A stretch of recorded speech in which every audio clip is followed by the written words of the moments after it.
Chapter 26 of Psychopomp Drive. Written by Janeen Leese-Taylor.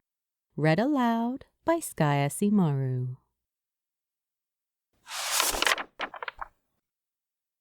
Chapter 26 Laughter and Silence. If he had been asked to draw a picture of what he thought the kingdom of Hades would look like, Finley Evans certainly wouldn't have drawn this. Surrounding a beautiful clear water lake, Hades was the perfect image of the afterlife.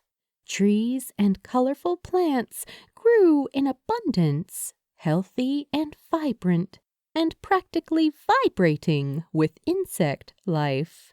Waterfalls lined the northernmost side, spilling water into the vast lake and scattering rainbows in the rising mist around it. Birds with exotic, colorful plumage moved from one tree to the next, singing songs that sounded suspiciously like pop music. A tiger raised its head from the water, licking the remnants from its lips as it studied him with wide, golden eyes. The other spirits made Finley feel a little overdressed, their skin bare and freckling in the false sunlight. He glanced around, searching for direction, but the only landmark he could see was the thick iron door that took him back the way that he had come.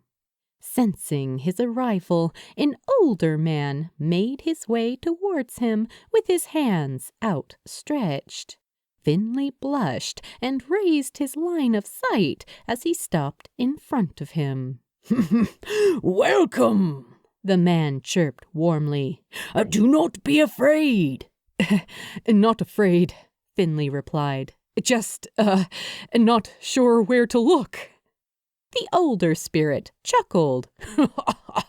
"It can take a while to get used to," he agreed. "Come, I can help you get settled in."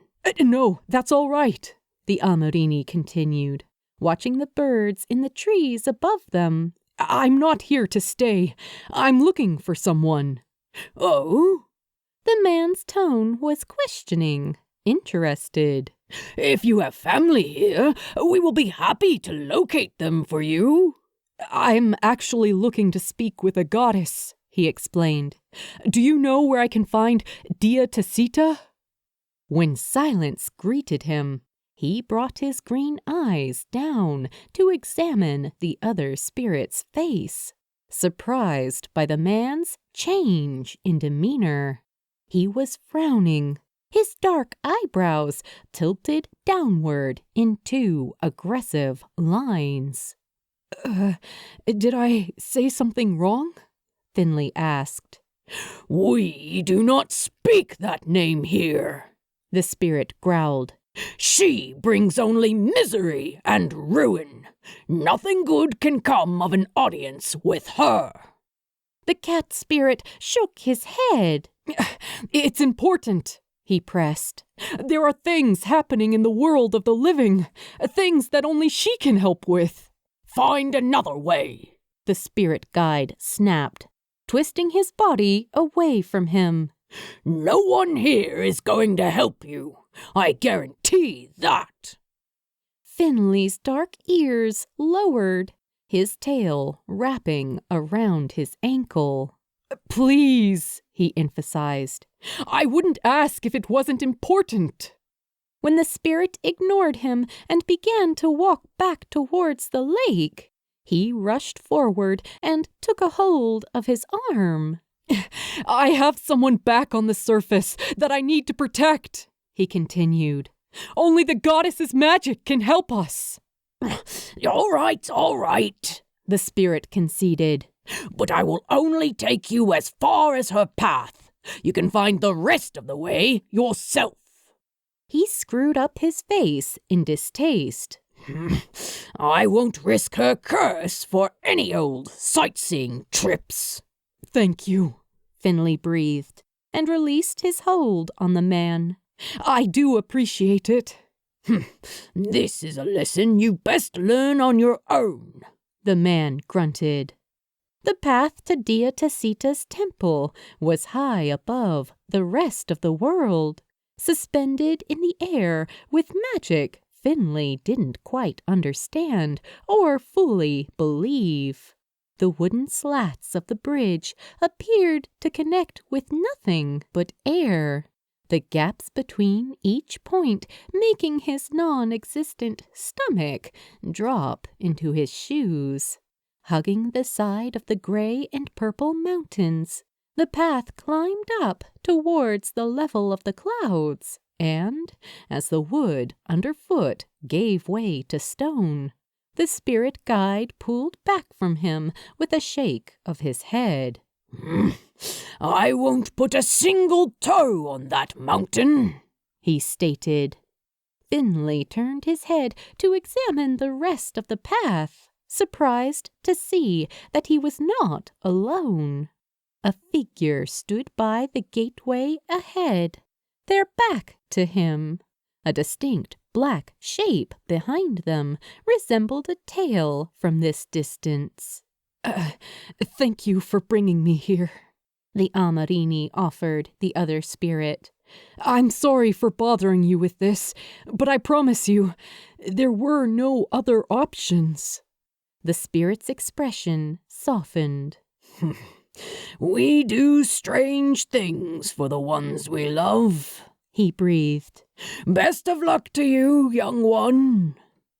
When the man had faded from view again, the Amarini continued onwards.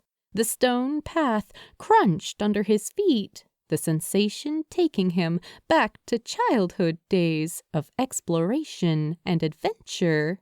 Wild poppies grew out from beneath the stone, swaying in the breeze. Their bright red heads were like droplets of blood amongst the gray landscape, a reminder that the world he was seeing was only an illusion for the dead. Scrappy turned as Finley approached, a relieved smile stretching across their lips as they tilted their shades slightly downwards to take in his appearance. Hecate's light! They exclaimed. Finally, an extrovert arrives. I thought we were the only ones who made it. I was starting to worry about how we were going to carry the conversation up here. Did you say we? Finley questioned. Who else is up here with you? A head specter stuck his head out from one of the green shrubs, grinning wildly. This world is made up of spells, he said. Feral soul magic. I'm trying to learn as much as I can. Scrappy nodded in his direction. Sensitives can replicate magic once they've seen it. Ghost Boy here has been trying to create poppies for the better part of an hour. An hour? The silver-haired man repeated. You guys really didn't want to go up there, huh? Scrappy shook their head, dark eyes studying the pale man through the dark lenses. We wanted to wait, see if anyone else made it through. You got here just in time. We were about to bite the bullet and leave. What about the others? Finley questioned, watching as Spectre pulled himself from the shrubs and brushed the remnants from his dark clothes. After what happened with States, there was no way the others were going to be able to let go and get through those challenges, Scrappy hummed thoughtfully. Spectre and I didn't know him as long as the others did, but it still hurts. I don't know. I guess that just made me more determined to get through here, you know? The Amarini fidgeted with a small silver chain around their neck, a tiny musical note sparkling at the end of it. When the person raised their head again, the pain and sadness had been replaced with a steely look of determination. Let's go get this spell, guys. Feeling Spectre falling in next to them, Finley nodded his head. Lead the way, Scraps. We're right here with you.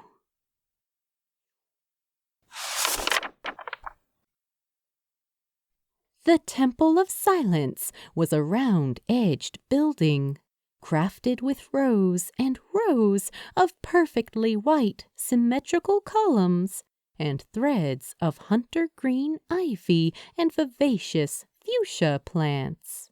The top was painted with blues and greens of varying shades, the roof rising up to a singular point like a stone carousel. Tiny lights hung from the entranceway, twinkling like fireflies as they rocked in the wind. The door itself was tall and painted with beige, sealed tight from the inside. A large knocker rested just above head height, a skull holding a brass ring in its mouth. Scrappy raised a hand to take the ring, banging it against the heavy stone. The sound of the knock reverberated into the chambers within, making the cobwebs overhead shake. They stopped abruptly, eyes surveying the door for openings and handles, and they frowned when their search yielded no results. I'm not entirely sure how this thing opens, they noted. Finley leaned back to stare up at the ceiling over them, eyes roaming across the blank stone. It looks like it hasn't been opened in a really long time, he commented. Spectre rushed forward from between them and touched the door with the palms of both hands. His eyes glowed purple as he caressed the heavy stone. "Oh, it feels so lonely," he whispered. "This door used to greet guests every day. Then, all at once, they stopped coming." Finley's ears rotated one way and then the other, curiously. Can you tell what happened? He asked. Why they stopped coming? Spectre frowned as he concentrated, reading something in the material that only he could see. "They asked too often to see her face, but she wouldn't show them. Her shame drove them away." He took a step back as the door let out a low moan, stretching inwards into the warm glow beyond. The paint that had sealed it at the top cracked and rained down on them in pale splinters. Inside was a sea of colorful glass lights. Hanging high on the ceiling, they looked just like the night sky, cast against the navy paintwork of the upper levels. Images of flowers and water adorned the walls. Pictures drawn by both talented artists and children alike took pride of place amongst the offerings. Small painted handprints lined the bottom half of the walls, reminiscent of a primary school classroom, and everything twinkled with affection under the glow of the artificial stars. "Oh, wow," Finley breathed, slowing down to survey the space around them. "This place is really beautiful." Scrappy leaned close to one of the walls, a soft smile on their face. "Children did these," they noted, and then straightened. "This temple used to be really loved. What made her turn all these people away?" "Her face was that of a dead woman in the light," Spectre noted.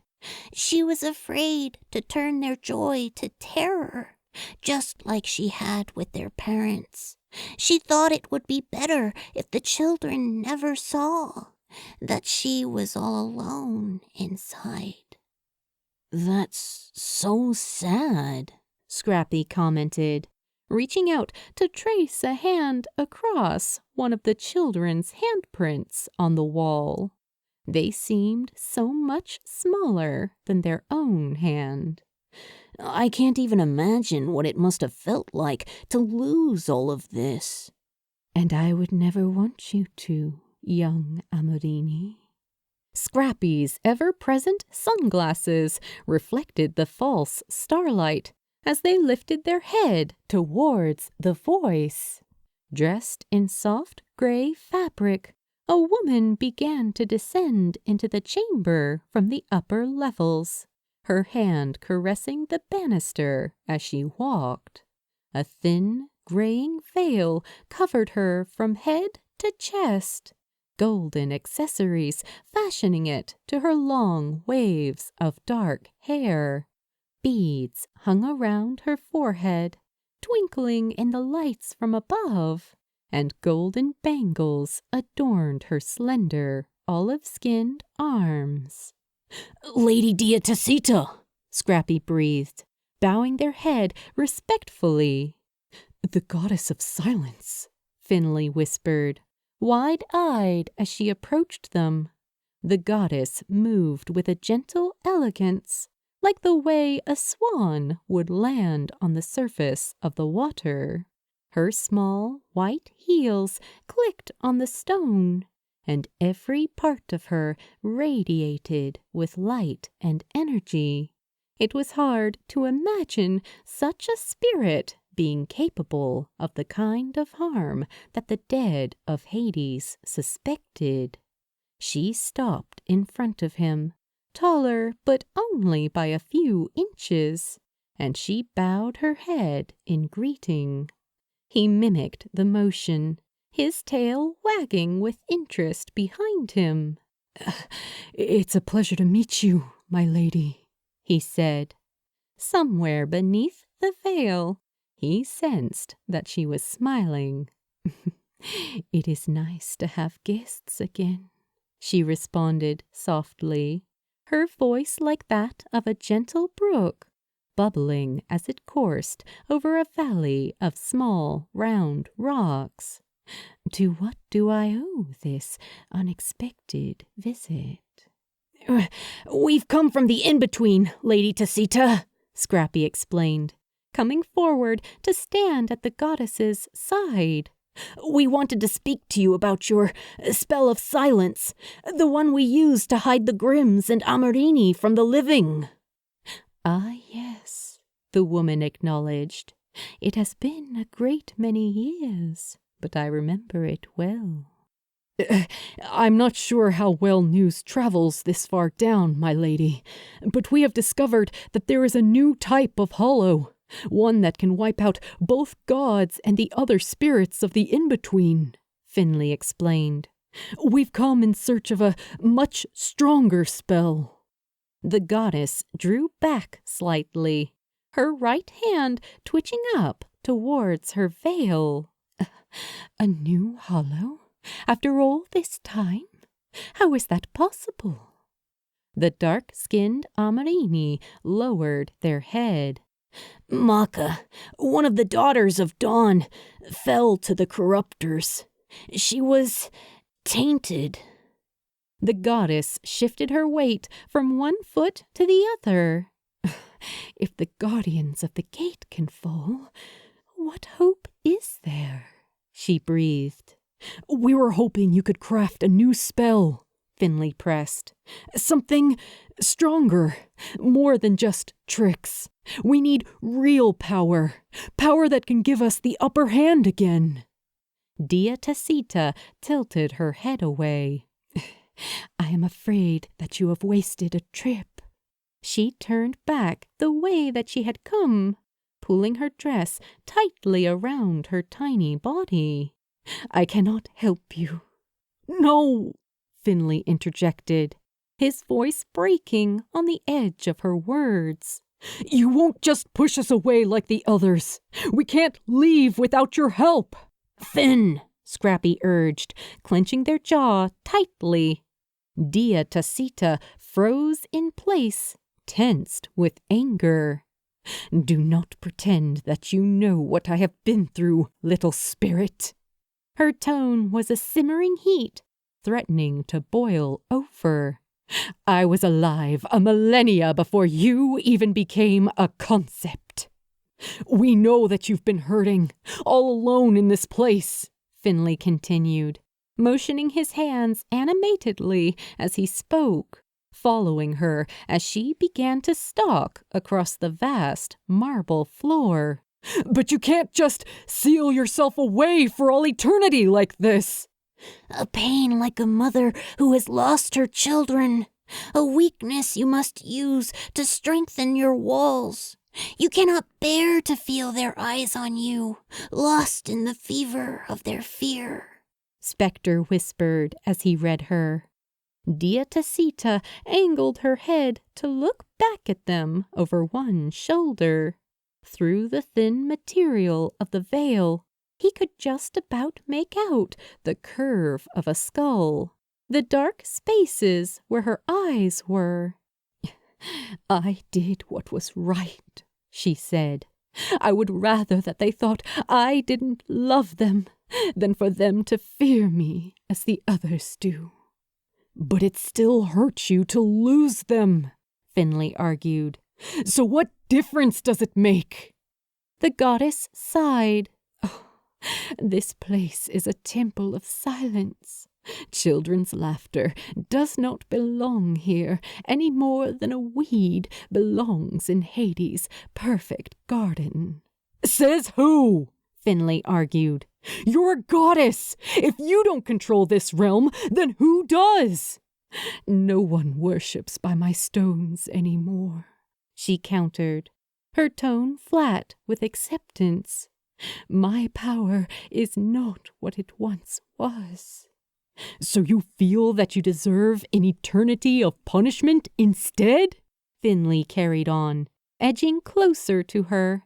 "Look at you, feeling sorry for yourself, hiding in the dark. You could have made a difference if you weren't such a coward." Ugh! He sensed her power before he felt it, like his words were turned sideways and jammed into the sides of his throat. An invisible hand pushed down against his windpipe, and his mouth hung open in surprise. Scrambling against the hold, Finley could do nothing but gag helplessly. His tongue was held in a vice, immobile. "Do not test me, Amarini!" His green eyes narrowed towards hers defiantly, and he wrinkled his nose in protest, his tail lashing out in angry circles. Spectre leapt between them with glowing eyes, throwing both of his hands into the air. "Put him down!" he demanded. Her grip loosened and fell away, and Finley collapsed to the floor at his companion's feet. He cleared his throat roughly as Spectre pulled him to a sitting position, whispering calming phrases in his ear. "You are mere children," Diatasita hissed, her voice tight. "At 1/10 of my suffering, you would have begged for the void. Not I. I endure." "Miss Tasita?" The voice was small and quiet, filtering through from the still opened door behind them.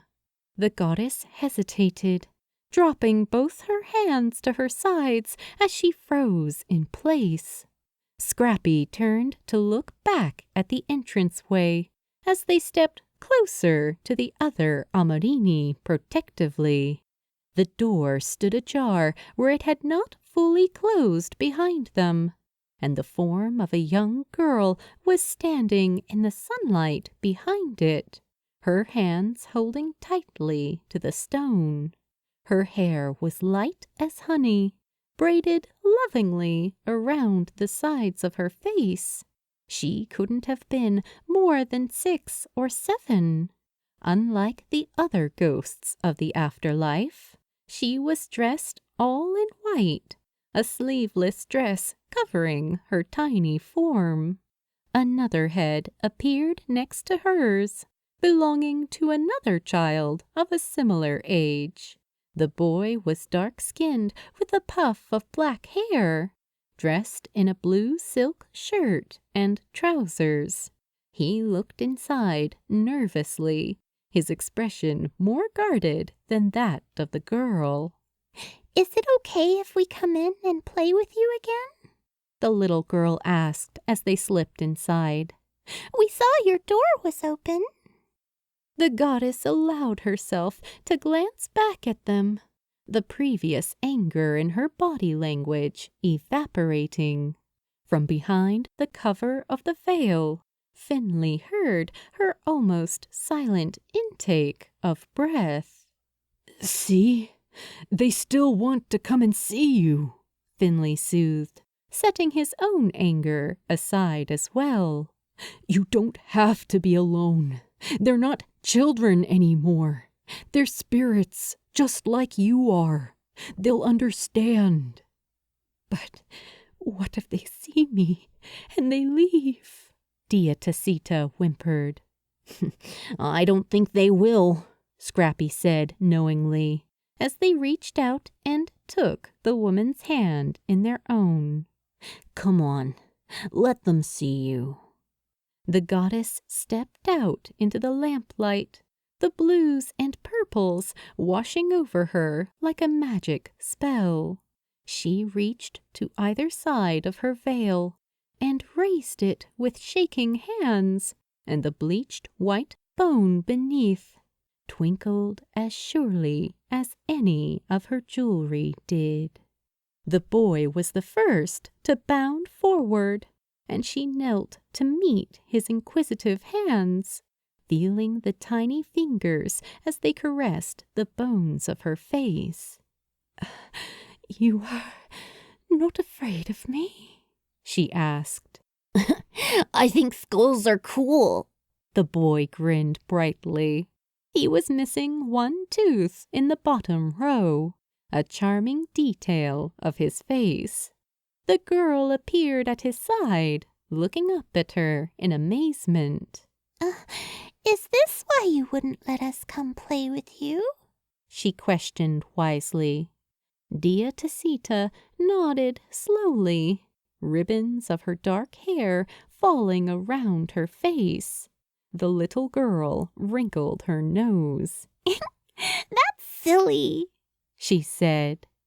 Relief made tears fall from the corner of the goddess's ebony eye sockets, and her bones erected themselves into a smile. "It is," she agreed. "It is very silly." When she stood, she eyed up the 3 cat spirits in front of her, reaching into her pockets to pull out a key from inside. "All right," she relented. "I have one final spell that may be able to help you.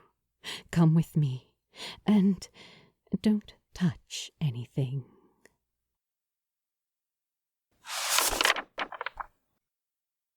To be continued in Chapter 27.